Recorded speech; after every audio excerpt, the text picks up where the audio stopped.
Not so many years ago, it was lawful to shoot waterfowl in the spring. Now, spring shooting is illegal.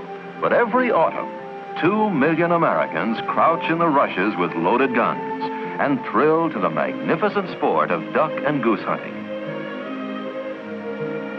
Although spring shooting with guns is no longer allowed, more and more duck hunters are learning that it is great sport to shoot ducks with a camera or to hide in the rushes and just watch the mallards or teal or bluebills come barging into decoys undisturbed by gunfire.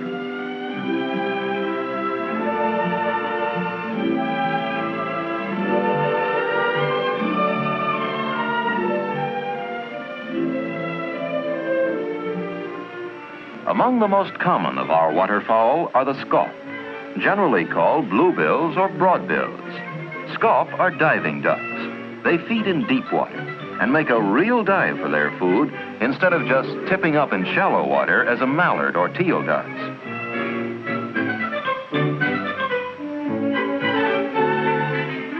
The canvasback is the largest and handsomest of the diving ducks, but the most amusing is the chesty little ruddy duck. In the spring, the male ruddy is everlastingly showing off before his tiny bride, whose eggs are larger than a canvasback's. Another chesty fellow is the drake shoveler. His figure is not too good, but in the spring, his coloring is beautiful.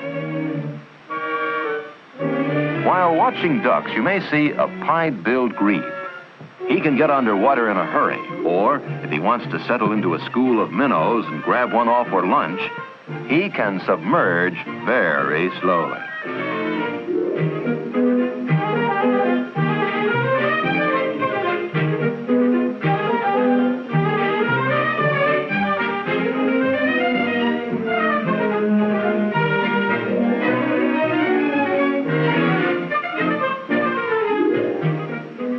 The largest and most spectacular grebes are the western grebes, whose courtship consists in part of a rhythmic nodding of black-capped heads and a preening of the feathers on the back.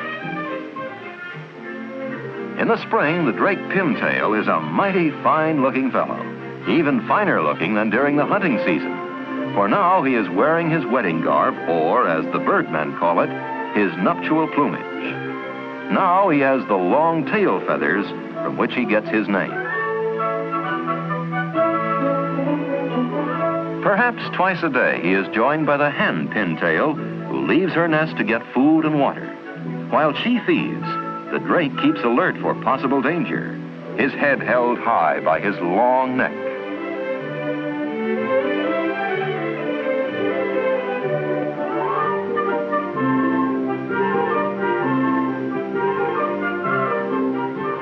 When she has finished feeding and has preened her feathers, and he is satisfied that all is safe, they both fall asleep in the sun.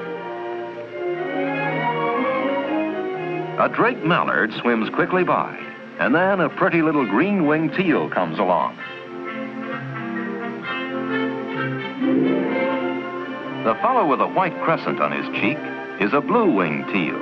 He jealously guards his drab little mate against the attentions of any other male. During the nesting season, the males do a good deal of fighting, and the head bobbing means, watch your step, bud.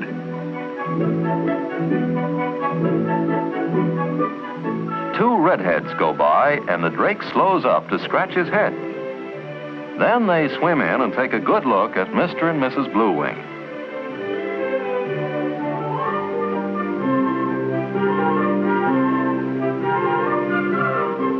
When they have fed a bit, the drake redhead flies off over the marsh, and the hen heads for her nest on an island. Before she really settles down on her nest, she turns the eggs with her feet.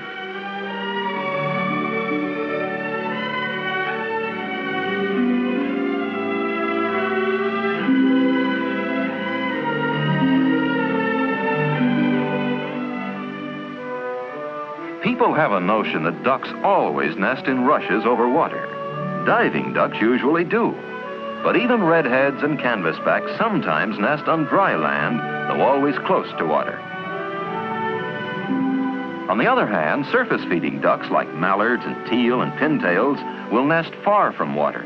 Here, high up on the sun-baked, ball-headed prairie, is a pintail's nest, while under a bit of sagebrush, half a mile from water, is the nest of a gadwall.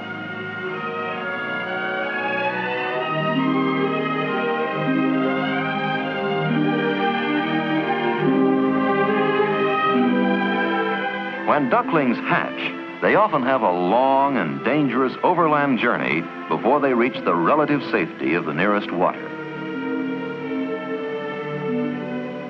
Marsh hawks do not molest waterfowl too often, but a male marsh hawk is likely to make a pass at you or anyone else who comes close to where his mate is nesting. If you come too close, the female will rise screaming from her nest. And then, in defense of unhatched eggs or fluffy youngsters, she will climb swiftly on strong wings and start dive bombing in real earnest.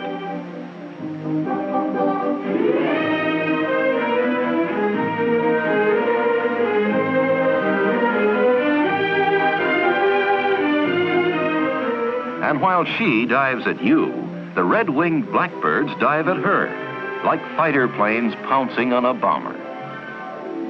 Among the largest of all our birds are these whistling swans and the still larger and much rarer trumpeter swans. Not so many years ago, whistling swans were relatively uncommon and trumpeters almost extinct. Then laws were passed giving swans complete protection from gunners. Today, their comeback stands as a shining example of the way in which wild creatures respond to sound conservation measures.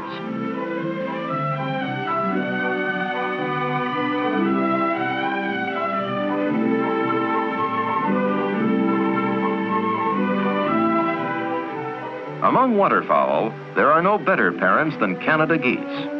Just look at the way those two battle cruisers guard their convoy. There is something completely majestic about these long-necked honkers, something that puts the Canada goose in a class all by himself and makes him the #1 prize among waterfowlers. And of all the music produced by birds, none is more thrilling than the cry of the Canada goose.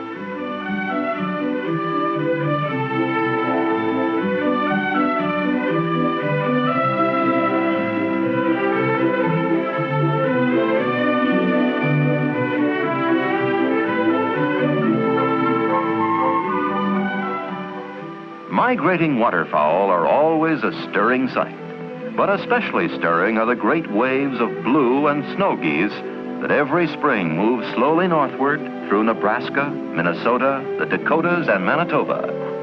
In enormous flocks, they come from wintering grounds along the Gulf of Mexico, bound now for nesting grounds in the Arctic. They loaf along, following the retreating snow and ice, and seeking out those fields in which an abundance of grain was left after the fall harvest.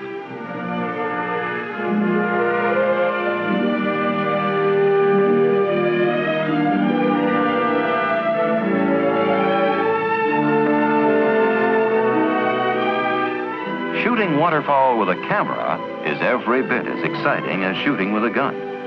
And when you are hunting with a camera, it is always open season, be it summer or winter, autumn or spring. Moreover, there are no bag limits. And the birds that last the longest and give the most pleasure are those you bring back on film.